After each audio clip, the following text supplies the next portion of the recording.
মৃত্যু হবে এবং আমার জন্য বিশ্বাস রাখতে হবে।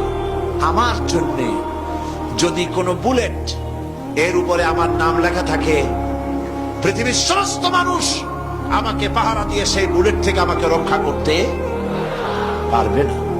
আর যদি কোনো বুলেটে আমার নাম লেখা না থাকে, সারা পৃথিবীর সমস্ত মানুষ বৃষ্টির মতো গুলি বর্ষণ করলেও একটি গুলিও আমাকে বিদ্ধ করতে পারবে না।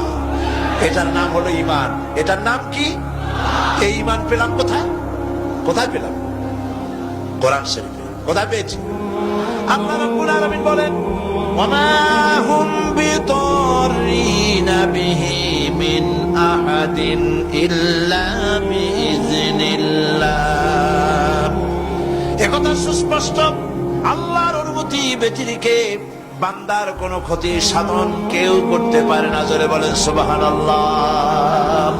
কেউ কারো কোনো ক্ষতি করতে পারবে না। যেটা ক্ষতি যদি কিছু থাকে কিসমতে, ওটা তো মুকদ্দার ছিল, তকদির ছিল, সেটাই হবে, এর বাইরে কিছুই হবে না। সুতরাং মুমিন ব্যক্তি সে সাহসী হবে। সে কখনো চিন্তা করবে না মৃত্যুর ভয়ের। উদ্দেশ্য হাসিলের জন্য হয় শরীরের পতন, না হয় মন্ত্রের সাধন। Do or die. সে আল্লাহর জন্য তার জীবন দিতে প্রস্তুত থাকবে।